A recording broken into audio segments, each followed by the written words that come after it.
During the months of July and August, significant advances were made with the continued removal of Johnson Hill, the Mount Pleasant-Warwick Access Road, and the construction of a new bypass road to facilitate persons living in Mount Pleasant and those going to the Warwick Pond. Simultaneously, work continued in the second kilometer of the site with the continued preparation of the land for the construction of the terminal building and other landside facilities. Up to the end of August, over 57% of the total earthworks had been completed.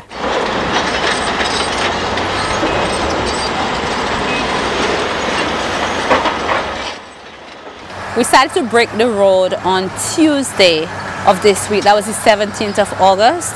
And from Tuesday to today being Thursday, the road is, you have to say, at least halfway down from Tuesday to today.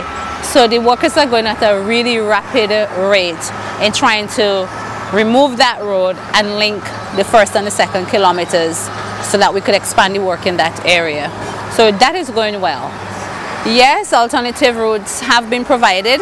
We have a bypass road that we have constructed that will take you to Argyle, Mount Pleasant and Warwick. Once you get off the new Windward Highway and you're coming towards the old Windward Highway, you will see the signs that tell you that the old Windward Highway is closed and this is the new bypass road.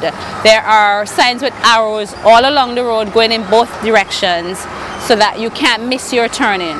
Once you get to the gap to Warwick, Mount Pleasant and Argyle, there are even more signs there that will tell you you're going to Argyle or you're going to Warwick, Mount Pleasant. And there are signs that tell you that no trucks are allowed on the bypass road. So whereas trucks continue to use the old Windward Highway even after the new Windward Highway was open, they are now not being allowed on the new bypass road. So that coming around here will make no sense for them. Once they get to a certain point, they will have to turn back. So trucks are not allowed on the new bypass road, and so we're encouraging them to use the new Windward Highway. But in terms of people going to Warwick, persons living in Mount Pleasant, persons still needing to go to Argyle, we have access. The concrete strips have been placed to facilitate pedestrians. There are persons who live in Mount Pleasant who walk still. And so if it is a rainy day and you're walking in the new bypass, it might be a bit muddy. So to prevent you from having to walk with another pair of shoes to change or to walk on that mud, we have put the concrete strips right along the road to facilitate the pedestrians in that area, or anybody else who has to walk there for that matter. 2012. 2012 is the target date for operations here at Argyle, and right now we are on track. We up to August 9th, we have completed just over 55% of the earthworks, and we are a week ahead of schedule. Of course, we could have been more ahead of schedule, but it's been raining a lot and we have had the difficulties there with the rain, because when it rains you have to try and walk around, do other things, or sometimes you have to just stop walking altogether because it's just too wet. But they try to work around it. If they cannot move topsoil, they might try and move rocks. If they can't move rocks, they might move topsoil, depending on the weather conditions. But all in all, the progress is good. We are moving along nicely, and the preparation for the terminal building, that too is coming along. We have had just a setback of a few weeks with the start of construction for the terminal building because of the tendering process. That is nearing completion, that tendering process, and we should start construction of the terminal building by the end of September. That is the new scheduled date to start construction of the terminal building. The land is being prepared and we're just awaiting the time. She also spoke about the IDC's ongoing outreach program. While the outreach programs have been going well, in terms of attendance, I think that we could see more people, considering that people say, oh, we're not hearing enough about the airport, we know what's going on. I mean, I don't see how that is possible now with so much information out there that we put out, but granted, let's give them the benefit of the doubt that they have not been hearing. We advertise, we try to promote the outreach programs, and we try to hit as many communities as possible. That is ongoing until the end of December this year. And persons have been coming out, those who have been coming and those who are really interested now in how can this airport benefit us. And that is the angle that we are pushing.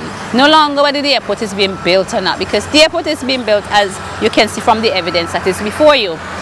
So we are trying to turn the attention to how can you as an individual, or how can you as a company or partnership benefit from this airport? What can you do at this point? So persons have been coming on, and let me tell you something, the discussions have been really good, really stimulating. People are genuinely interested in how they can benefit from this thing and how they can help this country to develop. And so we continue with those outreach programs. I think they're beneficial. And from the persons who come, sometimes you have 15, 20, 30 people. One night we had about 40 something people in curtains, and they would get the word out. You see? So once you give the positive information and people know what is happening, the word would spread. Just like if they're getting negative information, that would spread. Well, we're counting on them to carry the positive information and let the word spread, because it makes no sense we're going to put down this airport and people don't know what they need to do to really benefit from it. After all, we're building it for them, and it is for the spin-offs that this airport is going to bring that we work. That is the important aspect of this whole thing. You can see the evidence. The airport is being built, so put that behind you. We are looking towards 2012 as the operational date when you could land planes and take off and do whatever else you got to do out here at Argyle. And we are on schedule so far with our construction.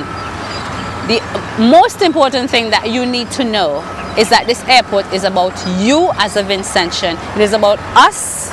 This is what we are looking forward to for the future, to see St. Vincent take off as a modern society and for economic development.